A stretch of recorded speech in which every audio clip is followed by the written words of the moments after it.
Welcome back to Investing Talk Podcast. Today, we're diving into a question on many investors' minds. Is Coca-Cola,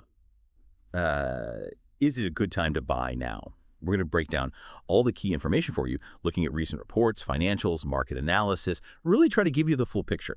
And before we get into the details, if you find this discussion helpful, please, remember to subscribe, like, maybe leave a comment, and definitely, if there's a specific company you'd like us to look into next time, drop its name in the comments below. We genuinely love hearing from you. Okay, so we've gathered a stack of sources on Coca-Cola, financial filings, analyst ratings, the works. Our goal today is to pull out the most important bits, give you the context, and highlight what really matters if you're considering this beverage giant. So let's unpack it. Let's kick things off by looking back. The past few months for Coca-Cola. What's been shaping its journey? What really stands out? What's fascinating, I think, is this blend of strategic moves they've made alongside some really solid financial reporting. It's not just one thing, Okay, like starting in July. The big news then was their Q2 2025 earnings reported on the 22nd. That seemed pretty significant. Oh, absolutely. That was where things got really interesting. The headline grabber was EPS surging 58% to $0.88. Wow, 58%. Yeah. Now, net revenues were only up 1%, but organic revenues jumped 5%. Right, so that organic growth is key. Exactly. And the margins improved significantly. That was driven by pricing power and productivity pushes, crucial for profitability. But it's important to note there was a 1% decline in global unit case volume. Ah, okay, so volume slipped a bit. It did. Yeah. But they still achieved substantial operating margin expansion. That points to really disciplined cost management. They know how to squeeze profit. Interesting. And they also made that big payment, didn't they? The $6.1 billion for Fairlife. Yes, that contingent payment. It definitely impacted operating cash flow in the short term. Sure. But it really shows their commitment to expanding into these high-growth segments like premium dairy. It's a long-term strategic play. Got it. Okay, moving into August, we saw the return of Share a Coke. That campaign seems to pop up every few years. It does. They relaunched it across 120 countries. It highlights their continuous focus on brand marketing, Right, it's more than just summer sales. Precisely. It's about driving brand engagement, keeping that emotional connection alive. Very smart for a brand like Coke. And innovation, too, in August. Plans for a cane sugar version in the U.S. Yeah, they revealed plans for that, slated for the fall. It emphasizes, innovation, tapping into that consumer demand for more natural ingredients, trying something different. And alongside that, Coca-Cola Zero Sugar just kept powering ahead. Right. It really did. Its fourth consecutive quarter of double-digit volume growth. Think about that, 14% year over year. That's a huge success story within their portfolio. Definitely bright spot. Then September, just recently, a leadership change in Europe.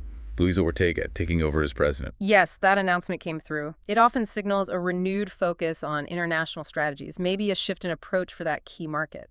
And how did the stock react to all this news over the summer? Interestingly, it stayed pretty stable, trading around 69 market cap, near $297 billion, which you could argue reflects continued investor confidence. Despite all the global economic uncertainty out there, it's seen as a safe harbor stock.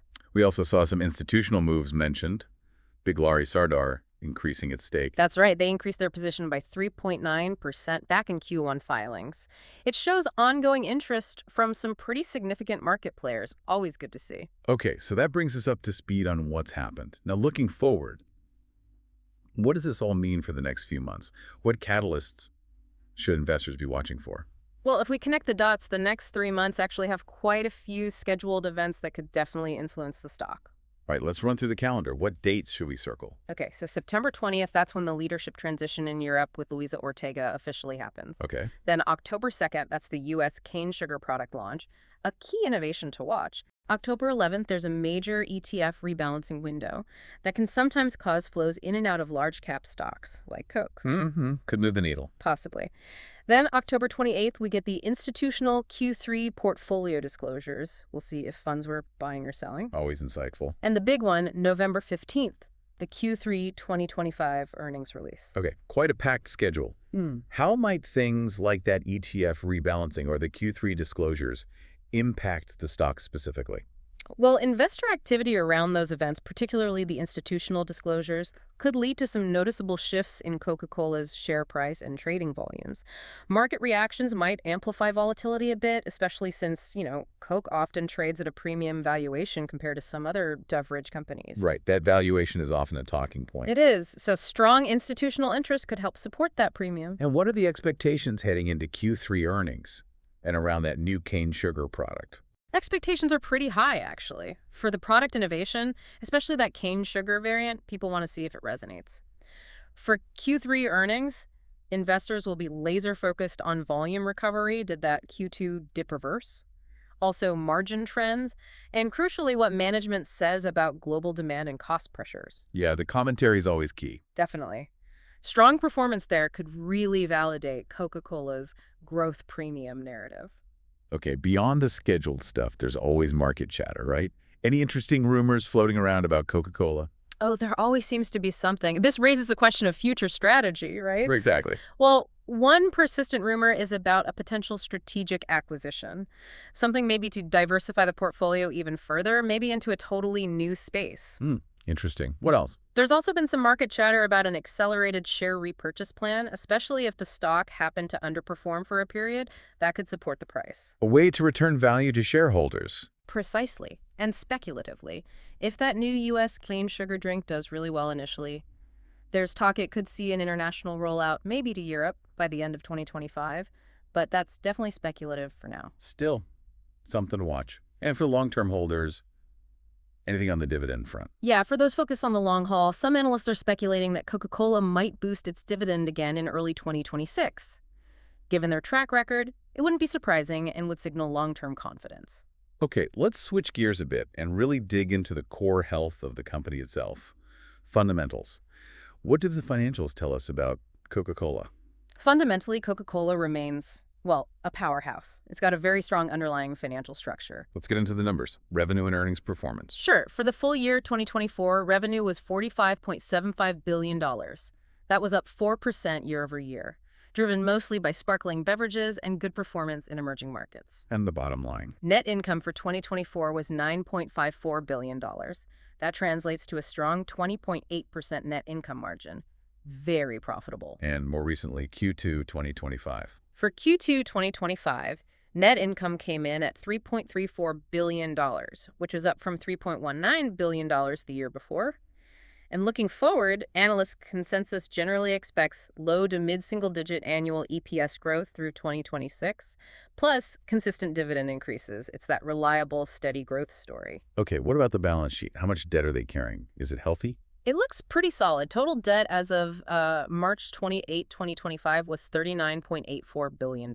Sounds like a lot. It does, but you have to compare it to their earnings power. Their annual EBITDA earnings before interest, taxes, depreciation, amortization is around $13.7 billion.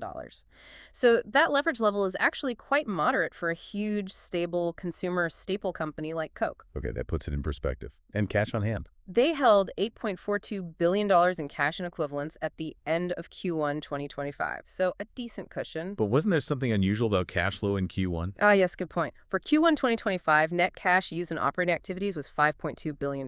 That was mainly due to working capital changes. A negative operating cash flow. That sounds concerning. It's definitely something to monitor. It was a reversal from prior positive cash flow periods. However, digging deeper, it seems tied to timing on payments and inventory shifts, like that Fairlife payment structure.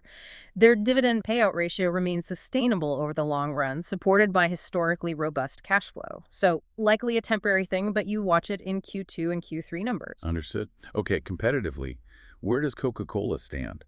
How strong is its position against rivals? I mean, they're the market leader in non-alcoholic beverages, period. Their global brand equity is immense, and their distribution network is just unparalleled.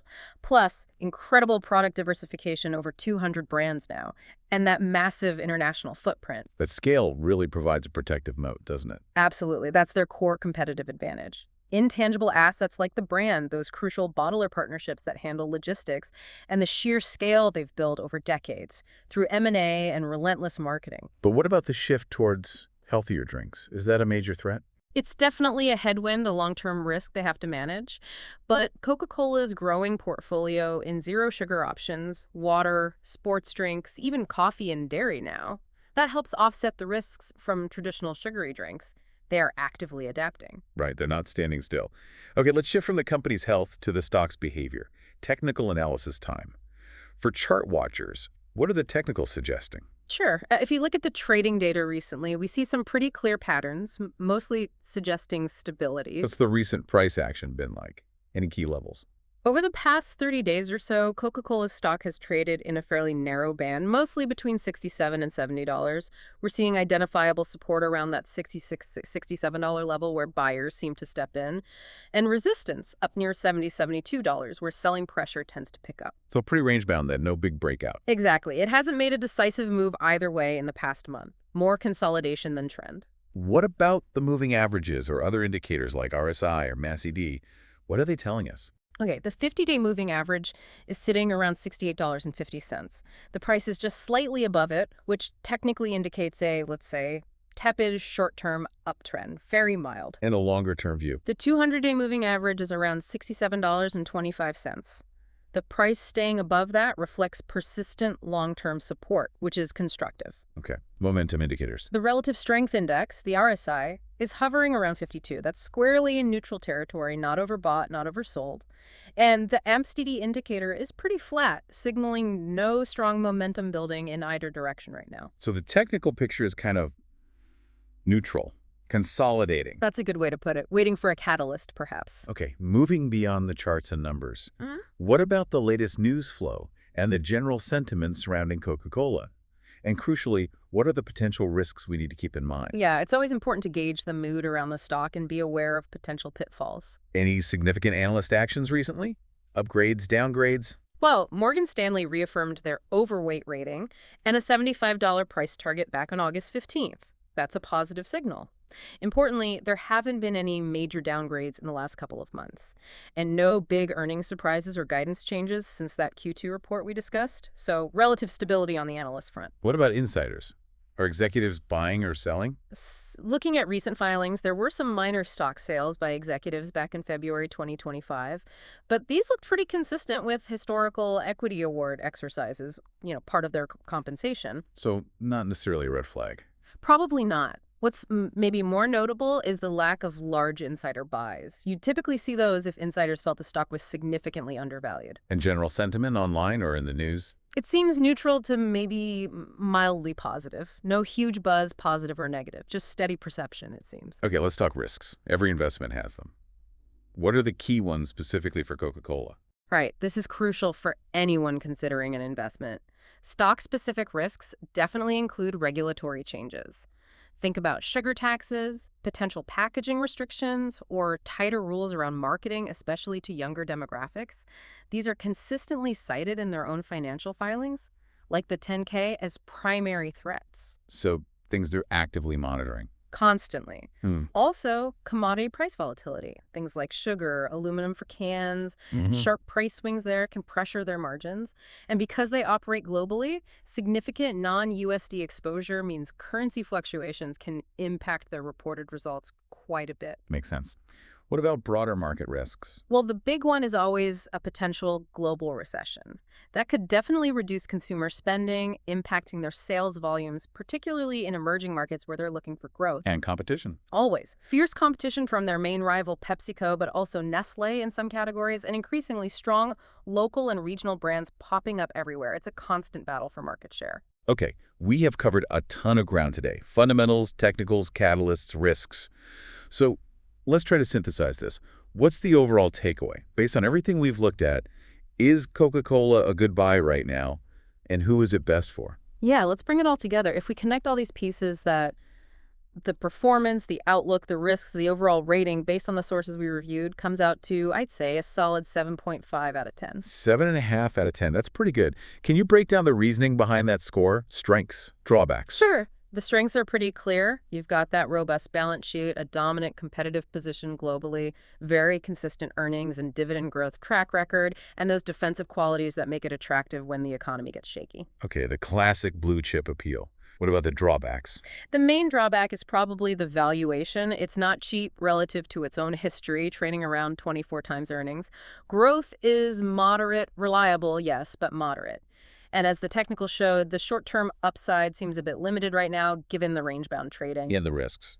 The risks we just talked about, regulatory changes, evolving health trends, those are ongoing headwinds. But, as we noted, the company is actively adapting its portfolio to try and mitigate those. So, considering that profile, Yeah. what kind of investment horizon or investor type is Coca-Cola best suited for? It really seems best suited for a long-term investment strategy. If Right. you're looking for quick gains or trading opportunities, there aren't strong catalysts or technical signals pointing to significant near-term upside right now. But for long-term investors, those looking for compounding dividends, that steady income stream, and moderate, reliable growth over many years, it fits that profile very well. It's more of a buy and hold type of stock. So to summarize the outlook, you've got strong earnings momentum carrying through, ongoing brand innovation, and active portfolio management. These are the core drivers. Things like the leadership changes, the new product launches like the cane sugar variant, and watching what institutions do. These are all setting the stage for potentially justifying that valuation and maybe gaining more market share in the coming quarters. They're definitely playing the long game. That's a really thorough breakdown. It certainly sounds like Coca-Cola is a company with an incredibly strong foundation making smart strategic moves, but maybe one where patience is key for investors looking for that steady, reliable performance over time. So here's a final thought for you, our listeners, to chew on. In a world that keeps shifting, towards healthier options and entirely new drink categories, how sustainable is Coca-Cola's famous growth premium valuation in the really long run, even with all the adaptations they're making? What do you think about that balance they need to strike between protecting their incredibly strong legacy brands like Coke itself and successfully growing these newer, perhaps healthier ventures? Something to think about. Thank you so much for joining us today on Investing Talk Podcast. We really hope this exploration of Coca-Cola has given you some valuable insights. We look forward to having you with us again next time.